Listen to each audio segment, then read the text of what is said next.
Hey everyone, this is Nick from Mecca Warehouse, and today we're back with weekly update number 148. So let's jump right into a week in review. This is where I talk about what's been going on in the warehouse, things that are coming, stuff like that.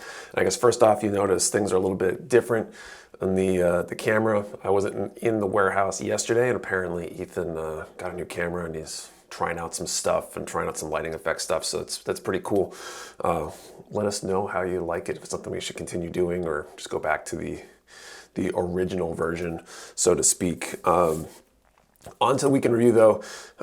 So I guess good stuff first. We're all caught up. Last week we're struggling a bit to get caught up between NEMMEC and a lot of orders that we had and things like that. So we're definitely back to being caught up and shipping very quickly. Hopefully it kind of remains that way. We've been able to get Alex, who had started last week, up and running on the packing station, who is still getting up to speed and stuff like that and getting faster, but he's able to pack at a decent rate so far.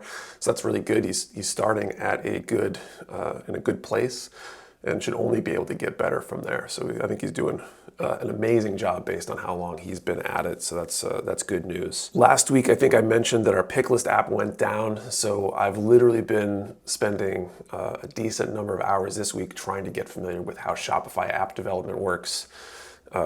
Haven't done a whole ton of web development stuff, especially not recently, but something I'm experimenting with to try to build our own app for that. Hopefully I'll be able to figure something out before the other app goes down for good and have a good solution to that problem.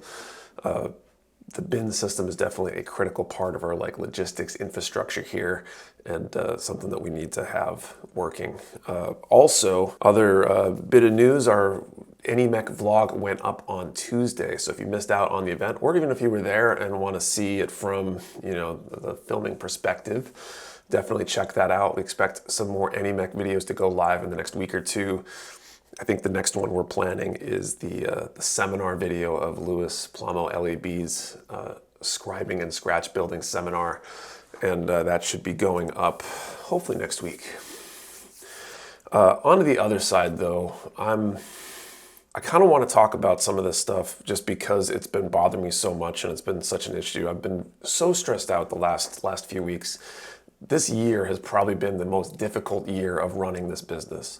We've been growing really fast, but 2023, late 2022, we've been hitting issues, I feel like, at a higher rate and bigger issues than we've hit ever before.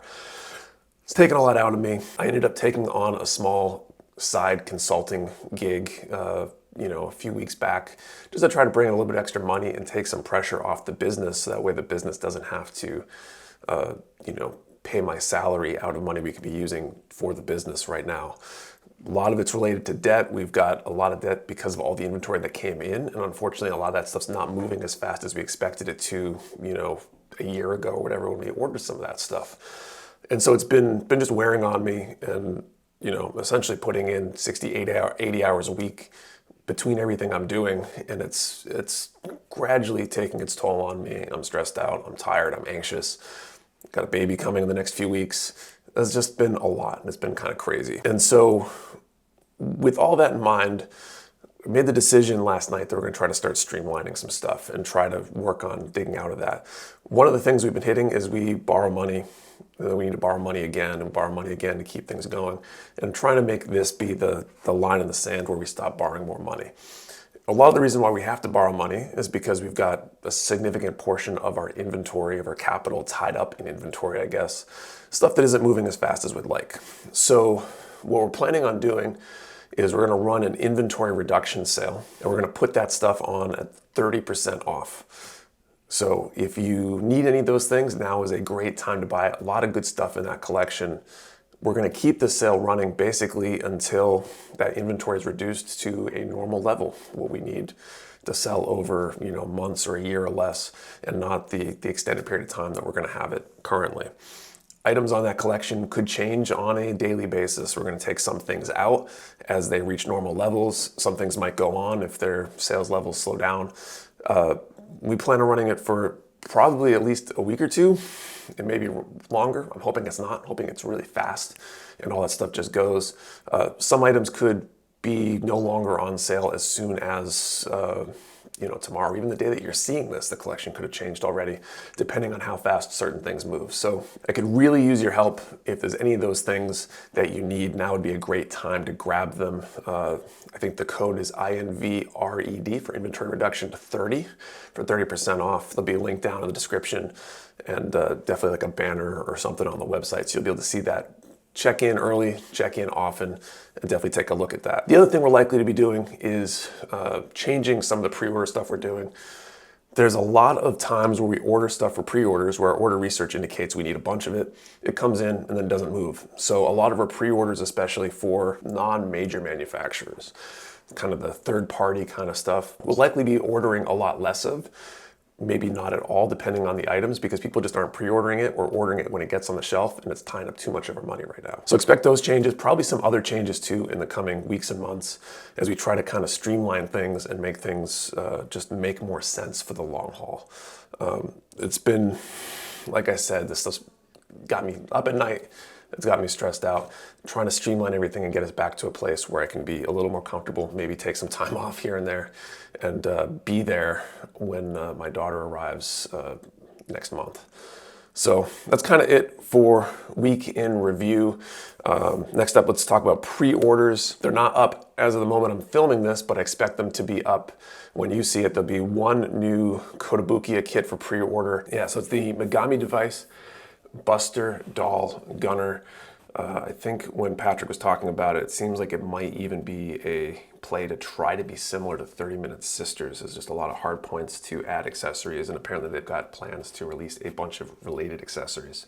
Expect to be hot and actually go pretty fast, so definitely jump on that fast if it's something you're looking for. We also have some early birds going up as well, including the HG Calibarn. So again, if you're looking for those, grab one of those on early bird. We expect them in the next week or two, and you can avoid the restock rush by grabbing that. So that's it for that. Let's move on to team picks. So this is where members of the team talk about, a build they recently did. Hey guys, Dylan from NEMMEC Warehouse here. Today I brought in the Hexagear Agni Rage. It's a really big red dragon, way too many parts to even get started on. Overall, super duper love the build. I felt like I got everything worth for every dollar that I spent on this thing. If I had probably one big complaint about it right now is I don't know if I'm just dumb, but the arms connected to the wings, they don't move as much as I would like them to get certain poses done. But once again, that could just be me. The total amount of articulation in the kit's really awesome.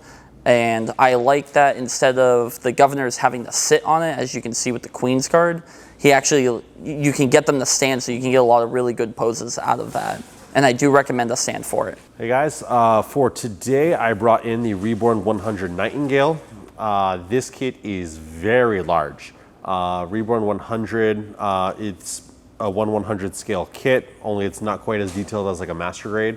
More similar to a high grade, but substantially larger. I previously had the 144 scale high grade Nightingale, thought that was really big, so imagine the 1/100 scale Nightingale.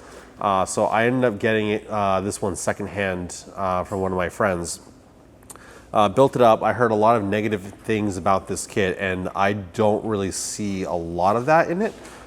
Building the kit, I think the only complaint I'd have would be the waist joint and the legs. The peg from the leg that connects into the waist joint is pretty short, and so I would prefer it had a better connection there. But everything else is pretty good.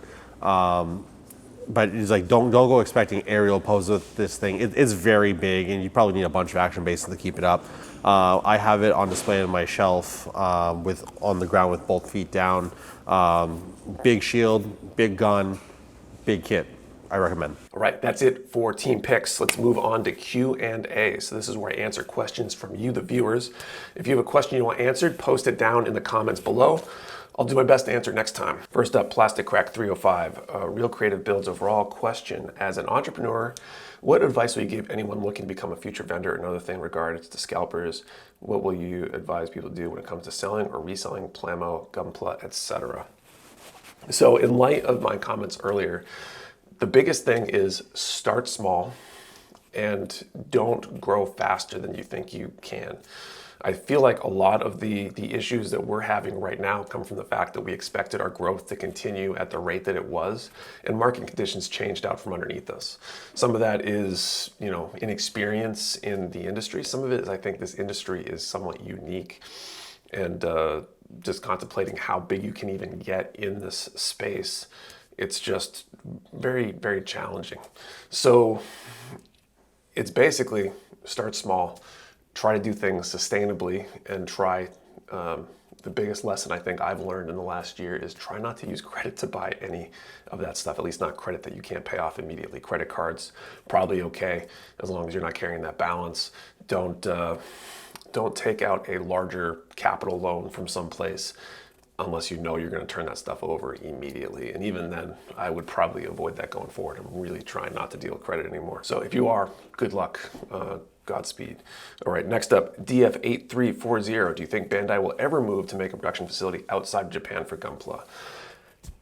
No, probably not. Well, let me rephrase that. They already do produce some stuff in China, I guess, certain SD kits and stuff.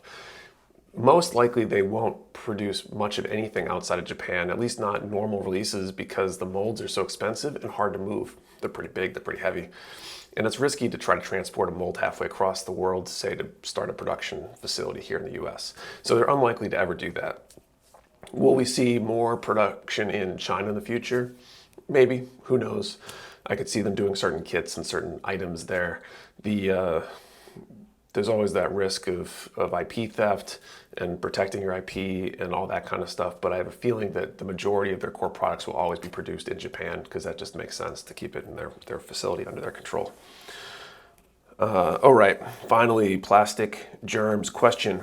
What is one Plamo kit in your backlog you regret having in there? It's a great question. I'm trying to think, what do I have in my backlog that I don't want? I feel like if I didn't want it, I would just sell it. So I don't think that there is anything I regret at this point. I probably won't regret it until I've built it and then decided it wasn't worth the time. There are a few kits that I'm not super excited about that I might sell at some point, and maybe those are regrets, but I don't know yet. Okay, fun questions. What was the last movie you watched in theaters, and what was the last movie you enjoyed watching? So last one in theaters, I think was that newer Puss in Boots movie, I think. We took the kids some months back, I think. It was pretty good. Last movie I enjoyed watching. Well, I don't remember what the actual last one I enjoyed, because I enjoyed most movies we watch, I think. But the last one that I definitely did was probably the Men in Black trilogy. I think 1, 2, and 3. We watched those over, I think, 2 or 3 weeks with the kids as a family movie night thing, and it was kind of a blast from the past because those were fun movies. I remember them when I was younger. Okay, so that's it for Q&A. If you have a question you want answered, post it down in the comments below. I'll do my best to answer next time. Thank you for watching. See you next time.